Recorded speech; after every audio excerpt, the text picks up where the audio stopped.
Hello guys, Shimboggity here, welcome back to another video. Manchester City 2, Spurs 3. I think defensively today we just weren't good enough, and going forward we weren't clinical enough. I thought we were a better side when Mahrez came on, and I think he should have started, to be honest. I thought Cancelo played well, I thought Gundogan played well, I thought Kevin De Bruyne looked better. I thought Diaz had a poor game. I thought Sterling didn't do much. But one thing I criticise with Sterling is that he rarely turns up against the big teams.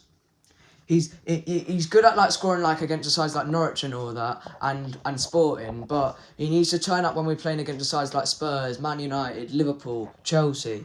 You rarely see Sterling scoring those games.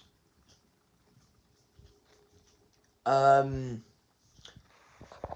think today showed. I think if we had a striker in this game, we would have at least got a draw out of this, because I think with a striker, if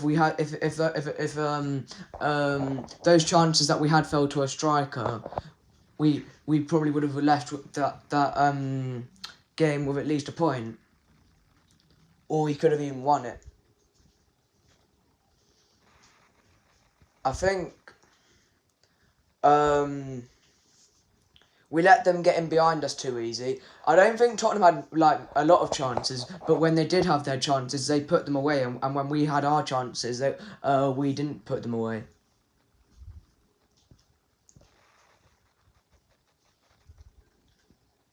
I thought Rodri wasn't himself today, but I'm not going to have a go at him, really, because he's been very, very good this season, and he's allowed a bad game once in a while. I think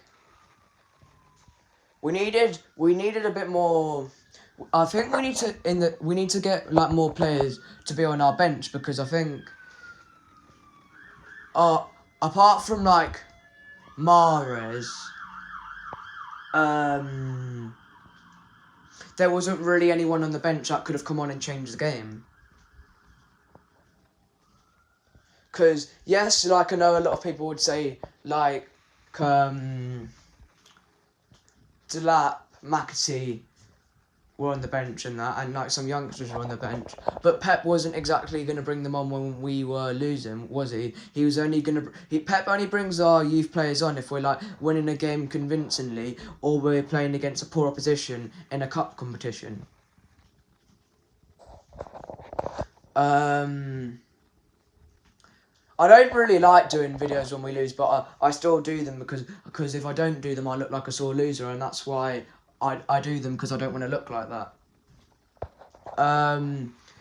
But I think after this performance, in a way, it's a good thing for the Everton game, because I think after today, there's going to be a reaction from our players going into the Everton game.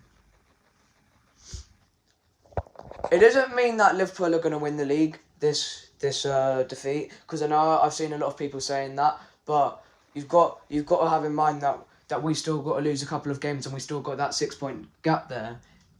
And if Liverpool are to catch us, they are to be perfect to the end of the season. They have to be perfect to the end of the season, and we'll have to lose a few more games for them to catch us.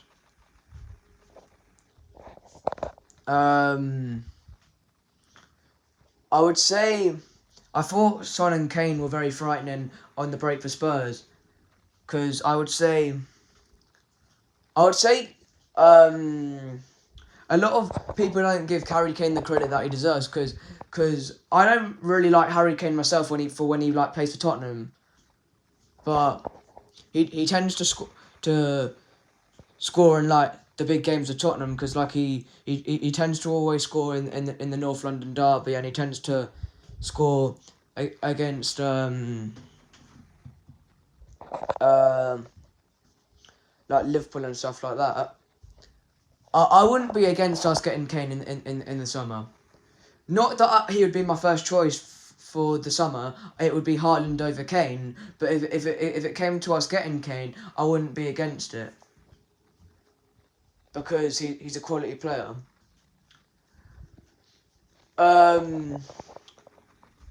I think that's the worst I've seen us defend in a long time, because I think, yes, Spurs scored 3 good goals, but like we let them put balls into the box too often, and we paid the price for it.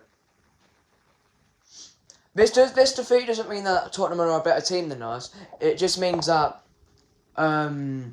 they've been better in head-to-head games this season, because we tend to we always finish above Tottenham in the league, but like they tend to do quite well in the head-to-head fixtures against us, because they are our bogey team, and they are a side that tends to turn up against us often. Thanks for watching. I'll be back with 5 things learned from this game tomorrow, and goodbye. City till we die. Up the Blues.